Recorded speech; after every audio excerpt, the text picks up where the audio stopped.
Lucas Hayes' fingers moved swiftly over his keyboard, the quiet taps merging with the distant hum of the office ventilation. The clock on his monitor flashed 9:47 p.m., another extended night at the law firm. He had to finish preparing the settlement documents for a high-profile case by morning. Lucas Hayes didn't do things halfway, and missing deadlines was out of the question. The office around him had fallen silent hours earlier, with his co-workers heading home to their families, leaving only the quiet whir of the HVAC as his companion. Through the glass walls of his office, the New York City skyline glittered under the night sky, a reminder of the ambitious projects he had once dreamed of while studying law. Each skyscraper, each monument, symbolized calculated risk, sound judgment, and unbreakable resolve, principles Lucas lived by with absolute dedication. A small notification blinked on his screen, 3 missed calls from Emma. He'd sent her a text hours ago about staying late, yet she always seemed to ignore, or pretend not to notice, these messages recently. Deep down, Lucas felt it was deliberate. Sighing, he rubbed his temples, recalling their conversation from earlier that day. Another late night, she had asked, her gaze fixed on her phone while she stirred her coffee. "There's a jazz event at the Art Center tonight. Thought maybe you'd come along." "I can't, Emma. Settlement deadline's been bumped up. This client's a major one for the firm," he'd explained, hoping she'd understand. She'd given him a look, a mixture of disappointment and something deeper he couldn't quite grasp. "Every client seems major to you, Lucas. When was the last time anything was major, for us?" Footsteps outside his office broke his concentration. James from accounting stopped at the doorway, his coat slung over his shoulder, his usual cheerful expression replaced by hesitation. "Lucas? You're still here?" "Finishing up settlement paperwork," he said, gesturing to his screen. "Drafts don't finalize themselves. You heading out?" James shifted uncomfortably, clearing his throat. "Yeah. Just came back from DeLuca's. Saw your wife there." Lucas' fingers halted above the keys. "Emma? She told me she was staying late to help set up the gallery event." James looked away, fidgeting with his coat buttons, his discomfort evident. "She was with some guy. Looked like a finance type. They were pretty close. Look, normally I wouldn't mention it, but..." "But what, James?" Lucas' voice remained composed, though he felt his pulse race. James sighed, stepping into the office and carefully closing the door. They were in a booth, sitting close. He had his arm around her, she laughed at everything he said. That kind of laughing that, he hesitated, voice dropping, "I'm sorry, Lucas. Figured you'd want to know." The word "close" lingered in the room, cutting like a blade. Lucas' jaw clenched, but he kept his tone steady. "How long were they there?" "Over an hour. They were still there when I left," James admitted, running a hand through his hair. "Listen, maybe it's nothing. Could be work-related." "Thanks, James." "I appreciate it," Lucas replied, his tone signaling the end of the conversation. When James finally left, Lucas sat back, his eyes fixed on the computer screen without really seeing it. The missed calls from Emma now seemed to taunt him.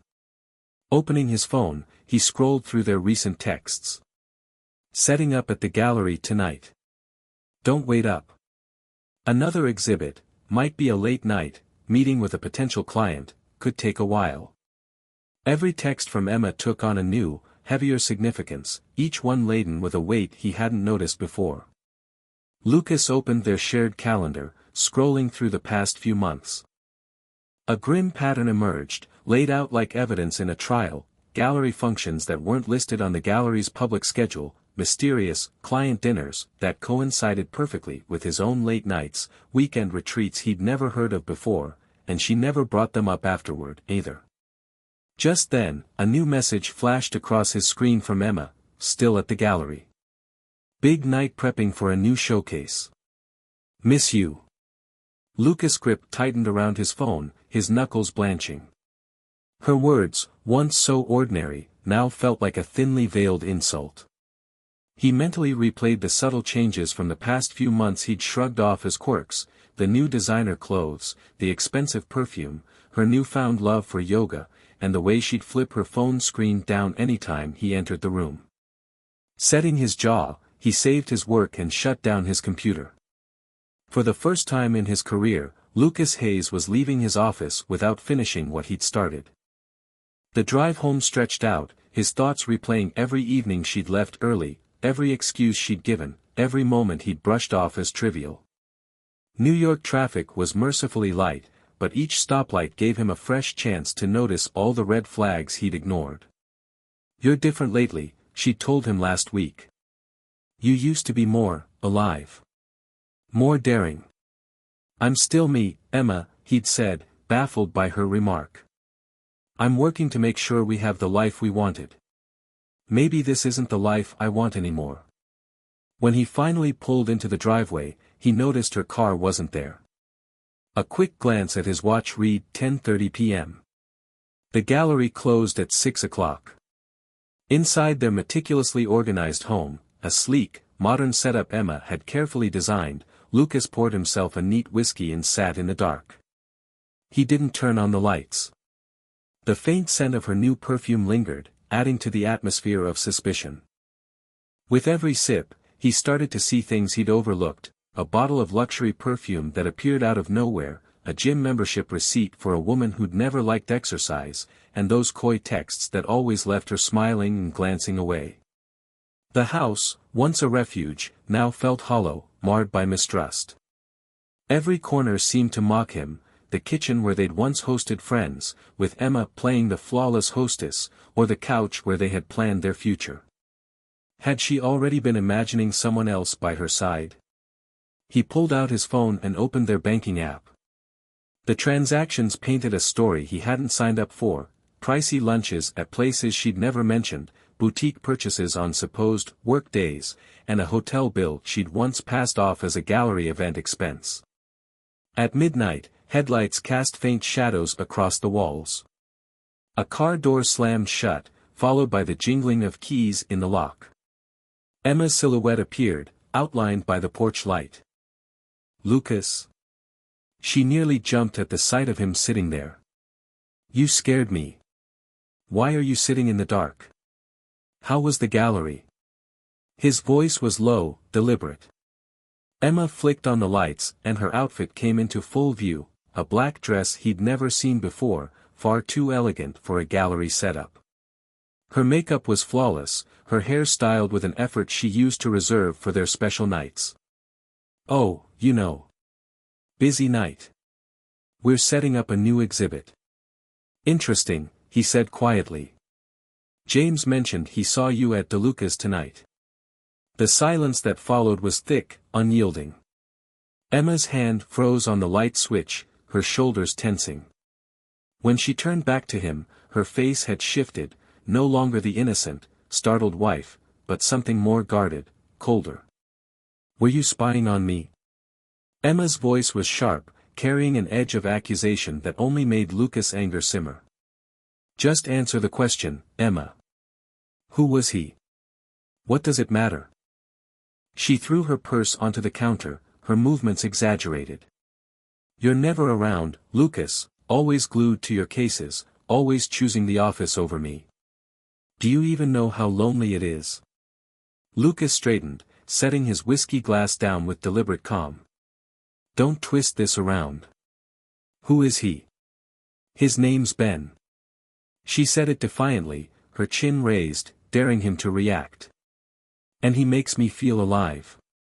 The confession settled in the room like a physical presence. Lucas' fists clenched at his sides, his wedding band digging into his skin, a sudden, unwelcome reminder of their vows. "How long?" he asked, voice tight. "Does it even matter?" she retorted, crossing her arms with a defensive, defiant glare. 3 months. And honestly, I don't regret it. Ben gets me, Lucas. He sees me in ways you've never bothered to. If you loved me like you say, you'd understand why I needed this. Lucas stared at her, seeing her as if for the first time. This wasn't the woman he'd fallen in love with, or maybe she had been this way all along, and he'd simply been too blind to see it. "If I loved you," he whispered, his voice laced with disbelief. "I've given you everything, Emma. This house, every little thing you've ever wanted. And this is what loyalty means to you? Oh, please." She rolled her eyes, pacing the room like a restless animal. "Things, Lucas. You gave me things. What about real connection? Passion? When was the last time you even looked at me like I mattered? When was the last time you put anything before your job? When's the last time you were even honest with me?" Lucas felt his composure slipping. "While I was working my tail off to build a life for us, you were busy entertaining another man." The slap resounded in a silent room. Lucas caught her wrist, his grip steady but firm. Their eyes locked, hers widening with the faintest hint of fear, his cold with an unforgiving anger. "Don't," he warned, releasing her hand. "Don't you dare act hurt. You gave up that right the moment you stepped out on me." He turned away, heading to their bedroom with determined strides. Emma followed close behind, her heels tapping sharply against the hardwood.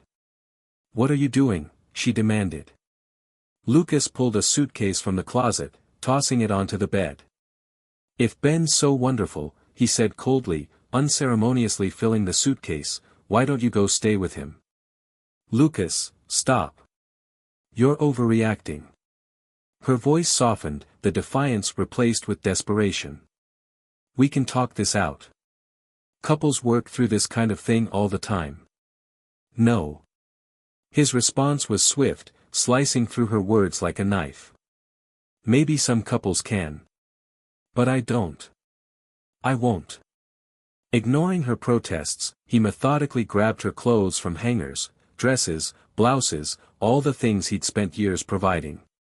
One by one, they were tossed into the suitcase without a second glance. "Lucas, please. This is insane. It was a mistake. A 3-month mistake." He moved to the dresser, sweeping its contents into the suitcase. "A mistake is locking your keys in the car. A mistake is overcooking dinner. An affair. 4 months. That's not a mistake, Emma. That's a choice." She grabbed his arm, desperate to stop him. "People make bad choices, Lucas. They learn from them. We could try counseling. It's not too late.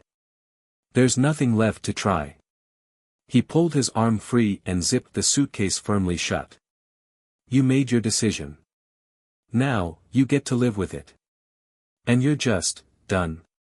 Her voice cracked, the confident edge finally gone. 7 years, Lucas. Doesn't that mean anything to you?"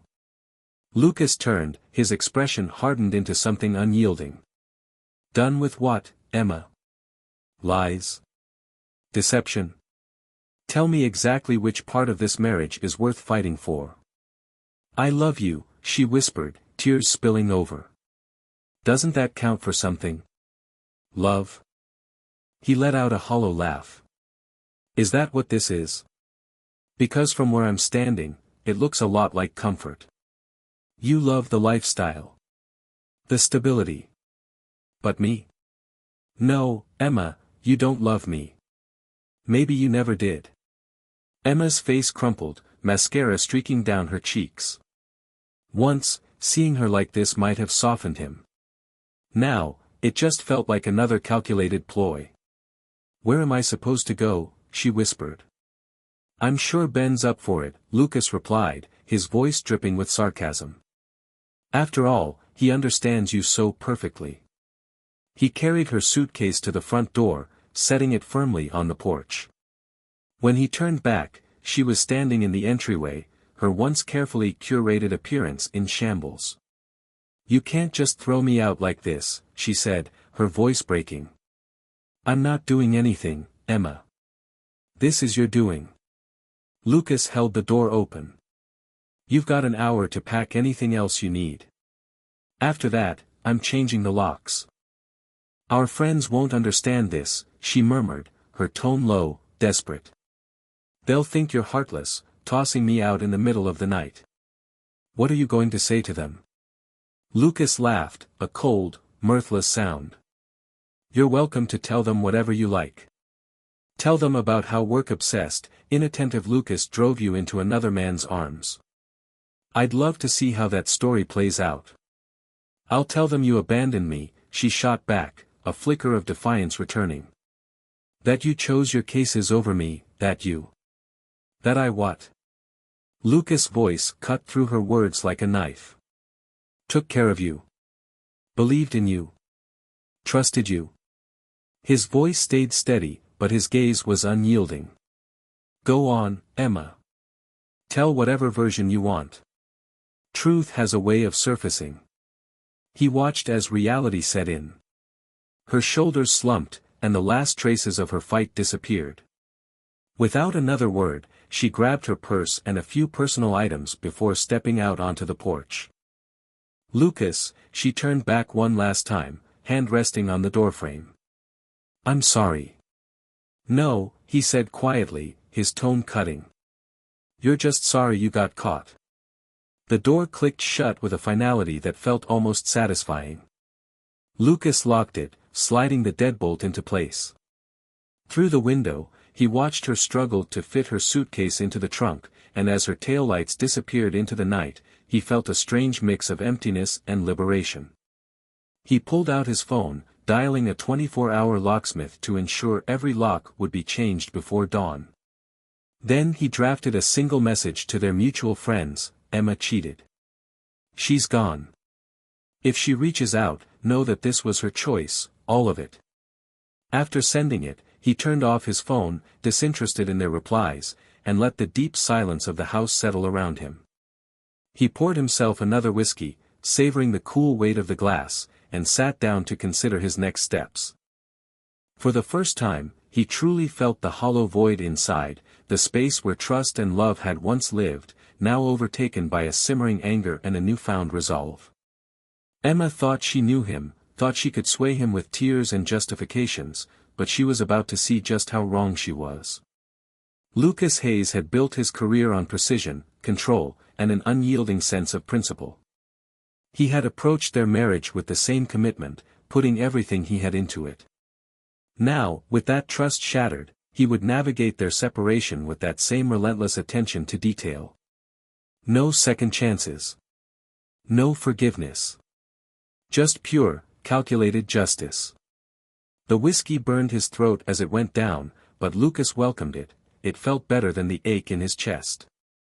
The emptiness, once filled with love and trust, had transformed into a steely determination. Pouring another glass, he felt his mind sharpen as his anger took root. For the first time in months, his future felt clear, as if outlined in the form of a new plan. He would rebuild his life, stronger and more resilient, without the unstable foundation his marriage had become. The phone buzzed on the table beside him, lighting up with yet another call from Emma. Lucas watched the screen, his jaw set in a hard line, until it finally went dark. 7 years of marriage unraveled by months of deceit. He should have seen it, should have noticed the signs. But he'd been too absorbed in securing their future to realize she was busy wrecking their present. Half an hour later, the locksmith arrived, professional and efficient, saying nothing as he changed each lock in the house. Lucas paid him extra for the late-night service, then stood in the doorway, the new keys feeling foreign in his hand. The place felt alien, but it didn't matter. Tomorrow would bring its own set of challenges, calls from friends, whispers behind his back, lives altered. But he was ready. He'd spent his life tackling complex problems with logic and precision. This would be no different. Emma had made her choice, now he would make his, with no compromise, no weakness, no forgiveness. The long night stretched ahead, dark and unpredictable, but Lucas Hayes had never shied away from uncertainty. He would rebuild, stronger and more resolute than before, and Emma would come to understand just what she'd thrown away. In the days that followed, Lucas set his plans in motion, starting with a call to a friend in the contracting world. Hey, Eric, got a question for you. What do you know about a contractor named Ben Lawson? Lucas asked, his voice calm, even as he clenched his fist around the phone. Ben Lawson. Eric's voice crackled on the other end. Oh, yeah. Bit of a smooth talker, takes on more than he can handle, known to cut a few corners to stay on schedule. Why do you ask? Just heard some troubling things. Anything specific you'd care to share? Where do I start? Eric gave a dark chuckle. Last year, he botched a foundation job using cheap materials. Had to tear it down and redo it. Cost him a bundle, but he's still in business. Charm, mostly. The guy could sell sand in the desert. Plus, he underbids everyone. No clue how he keeps his numbers in the black. Lucas opened his laptop, fingers tapping away as he took notes. Send over anything you have on him. Consider it a professional courtesy. Sure thing. But Lucas, Eric hesitated. Does this have anything to do with the talk going around about Emma?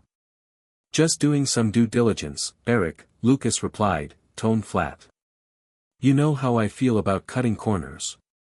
Once he hung up, Lucas dove into his research, combing through public records, financial documents, reviews, everything accessible but hidden deep enough to discourage casual browsing. A pattern emerged quickly. Ben Lawson was drowning in debt, juggling loans to appear successful, taking reckless financial risks. A soft knock on his office door pulled him from his investigation. Standing there was Ava Reed, her eyes filled with quiet concern. She'd been the first person he'd called after Emma left, showing up at his door with coffee and no-nonsense advice. Figured I'd find you buried in work, she said, stepping into the office. Have you even eaten today? Lucas glanced at the clock, surprised to see it was already past 2 in the afternoon. I've been occupied. Building a case against Ben Lawson. Ava set a paper bag on his desk, taking a seat across from him. I brought sandwiches. And before you argue, you're going to eat. I don't need. Lucas Hayes, don't make me force-feed you. I've known you long enough to know when you're neglecting yourself. He managed a small smile. Ava had always been like this, forthright, compassionate, impossible to ignore. She'd been his first call after Emma left, appearing at his door armed with coffee and solid advice. How did you find out about Lawson? Ava asked, handing him a sandwich as she took a seat across from him. Lucas smirked as he unwrapped it. Please. You really think I'm not going to dig into a guy like him? You know that look I get, the one right before I took down opponents in debate club. Ava rolled her eyes but smiled. Classic Lucas. So, what's the story? I hear he's working on the Eastgate project. Big commercial development, right? Lucas nodded, taking a bite and realizing just how hungry he was. Exactly. He's got a reputation for undercutting prices, skimping on materials, and keeping barely up to code. It's been going on for years. Ava's brow lifted, her gaze intense. The sort of details developers might be very interested to hear. Lucas' eyes gleamed. Exactly. She leaned in, her tone turning serious. Lucas, are you sure about this? Going after him won't erase what happened. This isn't revenge, Ava, he replied, meeting her gaze steadily. This is about accountability. He made his choice when he decided to cross the line with a married woman. Now he'll face the consequences. Just, be careful, she said gently. Don't let it eat away at you. I'm always careful, he replied, his voice firm. Over the following days, Lucas set to work, using his connections to make sure the right people heard all about Lawson's shady practices. He tipped off building inspectors, sent anonymous concerns about code violations, every move deliberate, lawful, and devastating. The impact was swift. Eastgate's developers pulled Ben's contract. Other clients followed suit, one by one, canceling projects. His carefully crafted image, built on charm and hollow promises, began to collapse. One evening, Lucas walked into Rudy's, the same bar where Emma and Ben had openly flaunted their affair. He was nursing his second whiskey when a familiar, slurred voice cut through the low buzz of the crowd. Well, if it isn't the office ghost himself. Lucas turned slowly on his bar stool. Ben Lawson stood there, clearly drunk, his usually neat appearance now disheveled, revealing just how much pressure he was under. Lawson, Lucas greeted coolly, his voice like ice. Rough week? You arrogant son of a... Ben stepped closer, his balance unsteady. You think I don't know what you're doing? Making calls, stirring up trouble. Trouble? Lucas took another sip of his drink, unbothered. I merely shared a few concerns about your work ethic. The truth can be hard to handle, can't it? Truth? Ben laughed bitterly, venom in his tone. Here's a truth, your wife begged me to show her what it felt like to be with a real man. She was grateful, I can tell you that. The bar grew silent, patrons catching on to the tension. Lucas calmly set his glass down. A real man? He asked, standing up slowly, letting the words sink in. A real man doesn't prey on another man's wife. A real man doesn't cut corners and put lives at risk. You're a fraud, Lawson, through and through. At least I know how to keep a woman happy, Ben sneered, shoving Lucas. It's no wonder she left you. Lucas didn't hesitate. His fist connected with Ben's jaw, sending him stumbling back. Ben charged forward, throwing a wild punch, but Lucas, guided by years of boxing practice, dodged it easily. He landed a blow to Ben's stomach, doubling him over. Stay down, Lucas warned, but Ben lurched forward, swinging again. Lucas blocked it and delivered a quick series of hits, jaw, ribs, solar plexus. Ben crashed backward, slumping onto a table before sliding to the floor, breathless.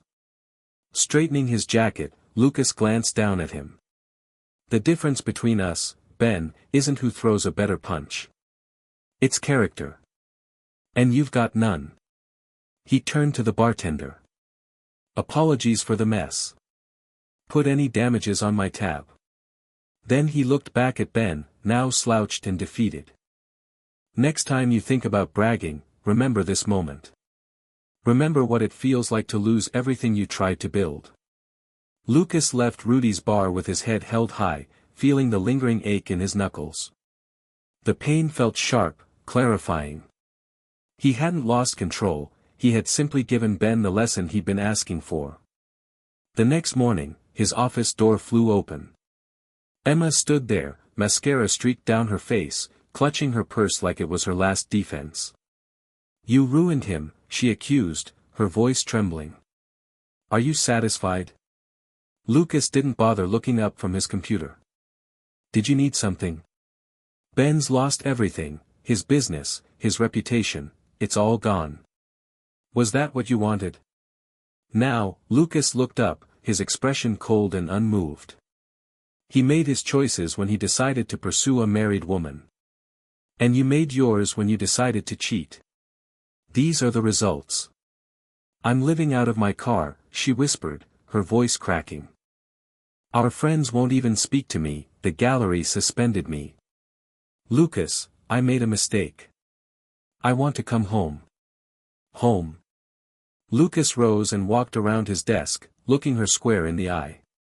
You don't have a home with me anymore. You threw that away for a few months of excitement with a fraud. I'll go to counseling, she pleaded, reaching out for his hand. I'll do anything you ask. I love you, Lucas. He pulled his hand away as though her touch was poison. No, you don't. You love comfort. You love stability. But me? No, Emma, you never loved me.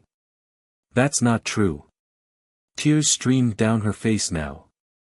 I was confused, lonely. Ben was a mistake. A 3-month mistake. Multiple hotels, endless lies, Lucas replied, his voice even. You weren't confused, Emma. You were selfish. And now, you're only sorry because your choices have left you stranded. What do you want me to say? She cried, slumping into a chair. That I'm sorry. That I regret every moment. I do. I'd spend the rest of my life making it up to you. What I want, he said, opening the door, is for you to leave. I want you to live with the decisions you made, and I want you to understand that forgiveness is off the table, permanently. Lucas, please. Security can escort you out if necessary. Emma stared at him, her gaze searching for any trace of forgiveness. Finding none, she grabbed her purse with trembling hands and walked toward the door. You'll regret this, she whispered. One day, you'll wish you'd given me another chance. Lucas let out a humorless laugh. The only thing I regret is not seeing you for who you were sooner. Goodbye, Emma. As she exited, Lucas picked up his phone and dialed his lawyer. She's bound to pull something desperate next. Be prepared. His prediction proved accurate. Just a week later, Lucas received notice that Emma had filed for spousal support, claiming emotional neglect and financial dependence. She sought a substantial monthly payment, alleging that Lucas' emotional abandonment had driven her to seek comfort elsewhere. His lawyer, Sarah Morgan, was prepared. Don't worry, she assured him over the phone. It's a desperate attempt, and she doesn't stand a chance. I've already started gathering the documentation. She's got guts, I'll give her that, Lucas replied, his voice laced with disdain. She's probably banking on me settling just to make this go away. Sarah's laugh matched his coldness. Then she clearly doesn't know you very well. Over the following weeks, Lucas and Sarah meticulously gathered everything they needed: bank statements, text logs, emails. Each document revealed a clear, undeniable record of Emma's deception and financial irresponsibility. They even managed to retrieve deleted messages from Ben, detailing plans for their meetups during gallery hours. Every piece of evidence painted an unmistakable picture of Emma's betrayal. The morning of the hearing arrived with a crisp clarity. Lucas dressed carefully, selecting his best charcoal suit, and a deep blue tie that Ava had once mentioned brought out his eyes. Outside the courthouse, he caught sight of Emma for the first time in weeks. She wore what he recognized as her sympathy outfit, a modest dress that made her look more innocent and vulnerable than she really was. Their eyes met briefly, but he looked away, indifferent. Inside, they took their seats in the small courtroom. Lucas sat straight and composed, while Emma cast him pleading glances from across the aisle. Her lawyer, a young man Lucas didn't recognize, shuffled through his notes, visibly nervous. Judge Holden, we're here today to present my client's case, Emma's lawyer began, attempting to paint Emma as a devoted wife abandoned by her career-obsessed husband and now struggling to make ends meet. My client seeks only fair compensation for the years she spent supporting Mr. Hayes' career. Sarah, with a calm, practiced smile, cut in. Objection, Your Honor. Opposing counsel is introducing facts not in evidence.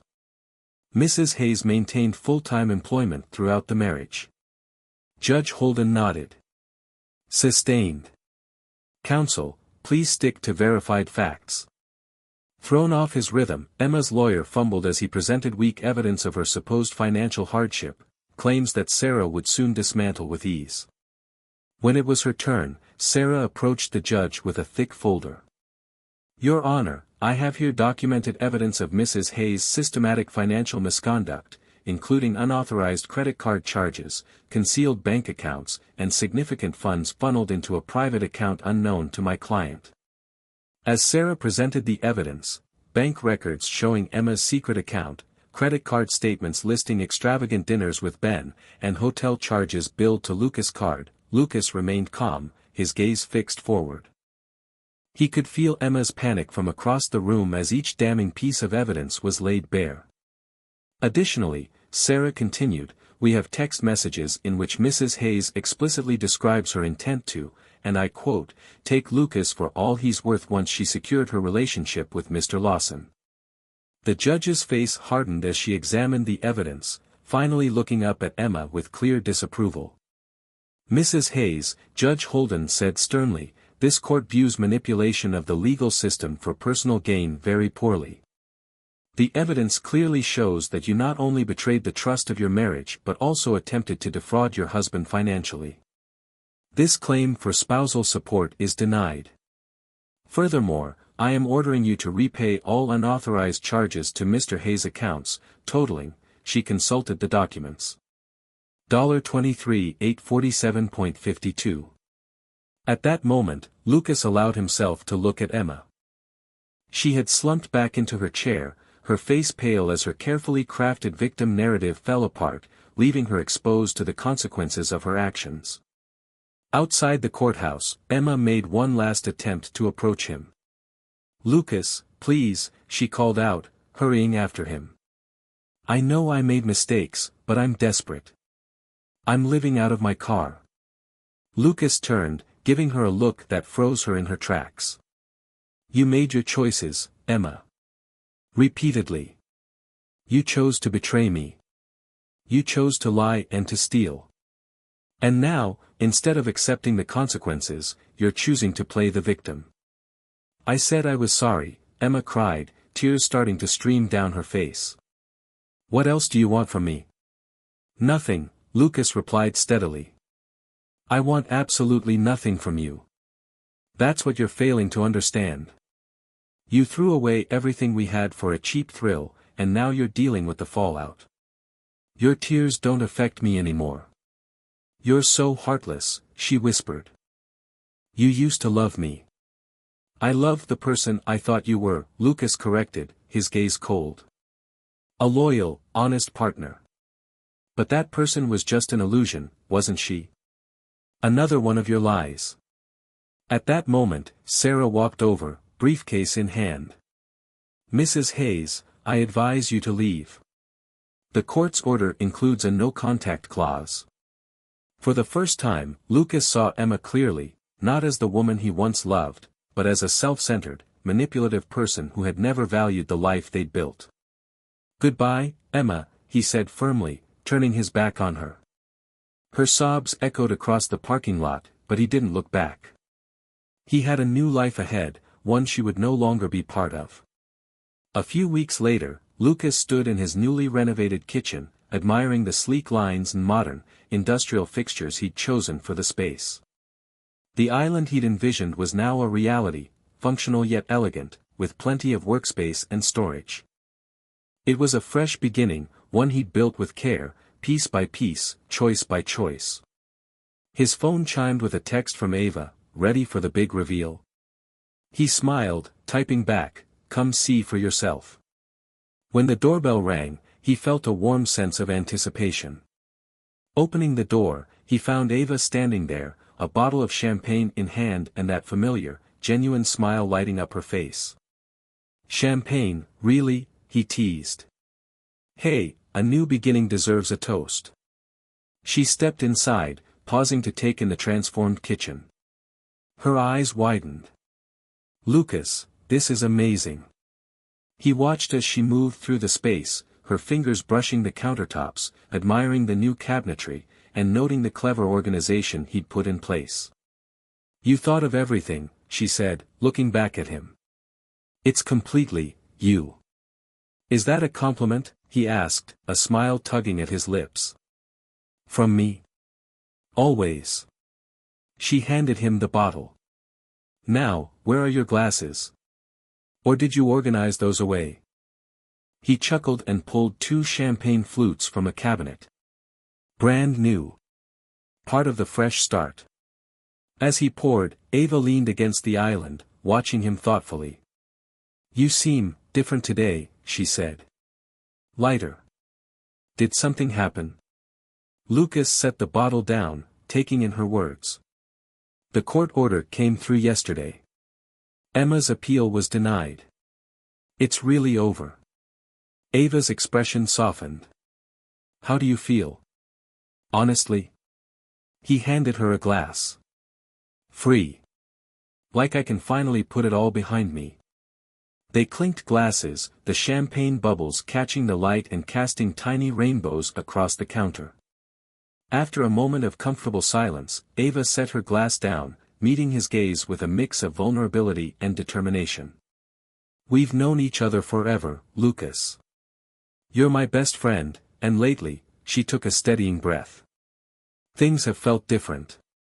"They have," he agreed softly, holding her gaze. She bit her lip, her eyes earnest. "I just need you to be sure, Lucas. Really sure. I can't be a rebound." Lucas stepped closer, taking Ava's hand gently in his. "Ava, you've never been a rebound. You're the one who showed me what genuine support and real care look like." She squeezed his hand, searching his eyes. "And you're sure you're ready?" Instead of replying right away, he let his hand rest in hers, feeling the warmth and steadiness there. It felt natural, like it always had with Ava. "I'm not the same man who married Emma," he said quietly.